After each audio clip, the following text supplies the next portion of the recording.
Hello friends, शू तमे क्यारेय काचा बटेकामां लीला वटाणा नाखीने recipe बनावी छे? एकदम शानदार अने मजेदार आ रेसिपी बनीने तैयार थाय छे अने होटल करता पण सारी बने छे, एकदम सरस बने छे। चालो आपणे बनाववानुं शरू करीए। तो अहींया मैं 2 नंग जेटला बटेका लीधा छे अने साथे ज वटाणा लीधा छे। लीला वटाणा अत्यार शियाळानी सीजनमां बहु ज सस्ता मळे छे अने तेनी घणी बधी वानगी पण बने छे। तो सौथी पहला आपणे बटेकानी छाल उतारी लेवानी छे आ रीते। अने हवे आपणे बटेकाने आ रीते कट करी लेवाना छे। मोटा मोटा, बहु नाना पण नथी राखवाना ने बहु मोटा पण नथी राखवाना। जे आपणे शाक बनावता होय ने तेवा ज राखवाना छे। हवे आपणे आनी अंदर लीला वटाणा एड करी लेशुं। लीला वटाणा आपणे 1.5 कप जेटला एड करवाना छे। हजी सुधी मारी चेनलने सब्सक्राइब ना करी होय तो करी लेजो नवा नवा विडियो जोवा माटे अने शेर करजो। विडियो गमे तो लाइक करजो। तो लीला वटाणा अने बटेकाने आपणे पहला धोई लेवाना छे, पछी ज आपणे आमां 2 ग्लास जेटલું पाणी एड करी लेवानुं अने स्वाद अनुसार नमक एड करी लेशुं। हवे आपणे आने गैस पर मूकी देशुं, त्यां सुधी आपणे बीजी तैयारी करी लेशुं। गैस ऑन करी लेशुं। गैसने आपणे फूल ज राखवानो छे, कारण के आपणे आने बॉइल करवाना छे એટલા માટે। साथे ज बीजी बाजू आपणे एक फ्राय पेन मूकी देशुं अने अर्धी पावली जेटલું तेल एड करी लेशुं। मोटी मोटी सुधारेली डूंगળી एड करी लेशुं। लीला मरचा एड करी लेशुं। 4-5 लसणनी कळीओ एड करी लेशुं। आदुने चॉप करीने एड करी लेशुं। 3 लविंग एड करी लेशुं। अने हवे आपणे आने कूक करवानुं छे।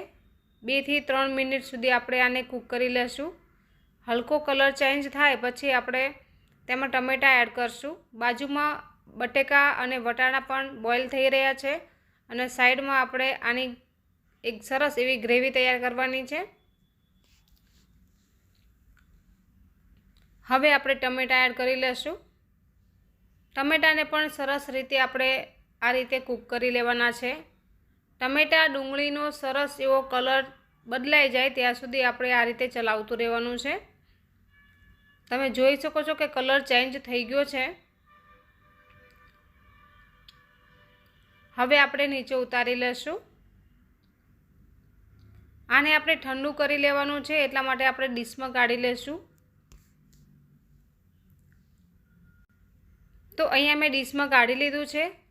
હવે આપણે આને ઠંડુ થવા દેશું થોડી વાર માટે। અને અહીંયા મેં હળદરવાળું પાણી પીધું હતું, તો સરસ બનાવી હતી। લીલી હળદર અને આદુનો ટુકડો વાટીને 1 ગ્લાસ પાણીમાં ઉકાળીને પીધું હતું, કારણ કે નવી નવી રેસીપી ખાઈએ છો તો શરીરનું પણ ધ્યાન રાખવું પડશે અને તેનાથી ઘણા બધા ફાયદા પણ થાય છે। અત્યારે લીલી હળદર બહુ જ આવે છે, તો સવારમાં નૈના કોઠે હું જરૂરથી પીવું છું। તો બટેકા બફાઈ ગયા છે અને લીલા વટાણા પણ સરસ બફાઈ ગયા છે। ત્યાં સુધી આપણે ગ્રેવી કરી લેશું। એક મિક્સર જાર લેશું। મિક્સર જારમાં આપણે ડુંગળીને બધું એડ કરી લેશું। થોડા લીલા ધાણા એડ કરી લેશું। બહુ વધારે નથી નાખવાના લીલા ધાણા। અડધું લીલું મરચું એડ કરી લેશું। આપણે પહેલાં પણ એડ કરેલું જ છે। હવે આપણે ગ્રાઇન્ડ કરી લેશું। ગ્રાઇન્ડ કરીને એકદમ મસ્ત એવી આ ગ્રેવી તૈયાર થાય છે। આનો ટેસ્ટ એટલો સરસ આવે છે કે તમે હોટલનું ખાવાનું એકદમ છોડી દેશો। અહીંયા બટેકા અને લીલા વટાણા પણ સરસ બફાઈ ગયા છે, તેને મેં નીચે ઉતારી લીધા છે। ફરીથી આપણે ફ્રાય પેન મૂકી દેશું। તમે કોઈ પણ કઢાઈ રાખી શકો છો। હવે આપણે 4 પાવલી જેટલું તેલ એડ કરી લેશું। જીરું એડ કરી લેશું 1 ટીસ્પૂન। હિંગ એડ કરી લેશું 1 ટીસ્પૂન। હલ્દી પાવડર 1 ટીસ્પૂન। તેલમાં હલ્દી એડ કરવાથી શાકનો કલર ખૂબ જ સારો એવો આવે છે। હવે આપણે જે ગ્રેવી બનાવી છે તે એડ કરી લેશું।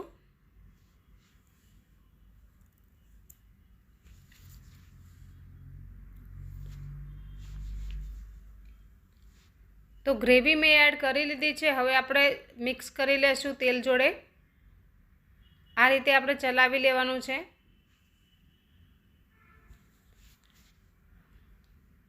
ગ્રેવીને આપણે સરસ કૂક કરી છે પહેલાં અને પછી આપણે ગ્રાઇન્ડ કર્યું છે, જેથી ગ્રેવીને આપણે વધારે પકાવવાની જરૂર નહીં પડે, વધારે કૂક કરવાની પણ જરૂર નહીં પડે. મસાલા એડ કરી લઈશું. લાલ મરચું પાવડર અડધી ચમચી, ધાણા જીરું પાવડર 1 ચમચી, હલ્દી પાવડર 1 ચૂટકી એડ કરી લઈશું.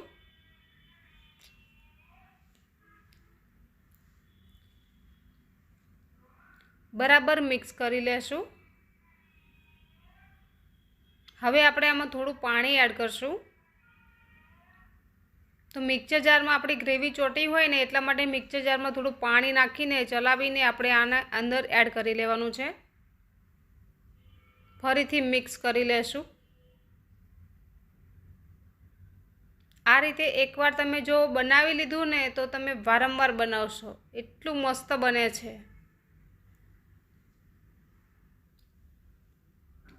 ફરીથી થોડું પાણી એડ કરશું.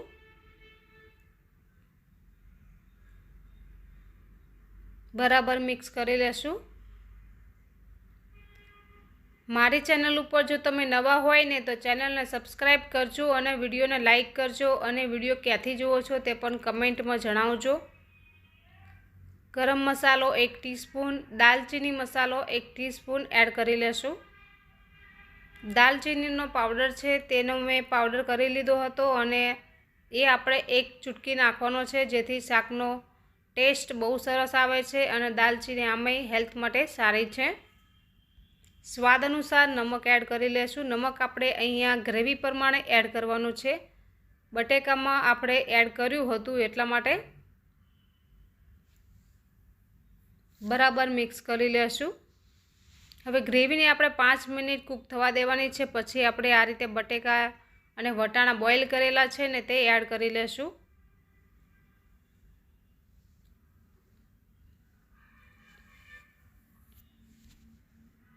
આ રીતે તમે એકવાર બનાવજો, બહુ સરસ બને છે આલુ મટરની સબ્જી. બટેકા વટાણાનું શાક તો તમે ઘણીવાર ખાધું હશે, પણ આ રીતે ટ્રાય કરજો, બહુ સરસ બનશે અને બધા બહુ જ વખાણશે. હોટલ સ્ટાઇલમાં બનાવ્યું છે, જેથી એકદમ ખાવાની પણ મજા આવે છે અને આનો ટેસ્ટ એકદમ અલગ આવે છે. હવે આપણે 2 મિનિટ આને કૂક થવા દેશું.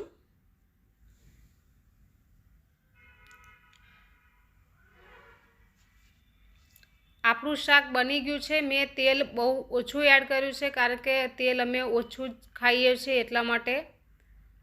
પણ તમે જે રીતે તેલ ખાવાનું પસંદ કરતા હોય એ પ્રમાણે તમે તેલ એડ કરી લેજો.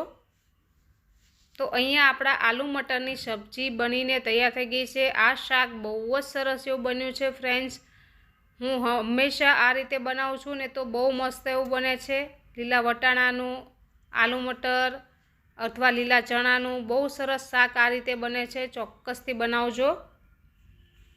બાજરીનો રોટલો બનાવ્યો છે સાથે જ મેં સર્વ કરવા માટે. તમે ભાખરી, પરોઠા, રોટલી જોડે સર્વ કરી શકો છો અને બાજરીના રોટલા જોડે પણ બહુ સરસ લાગે છે. ચાલો બધા જમવા.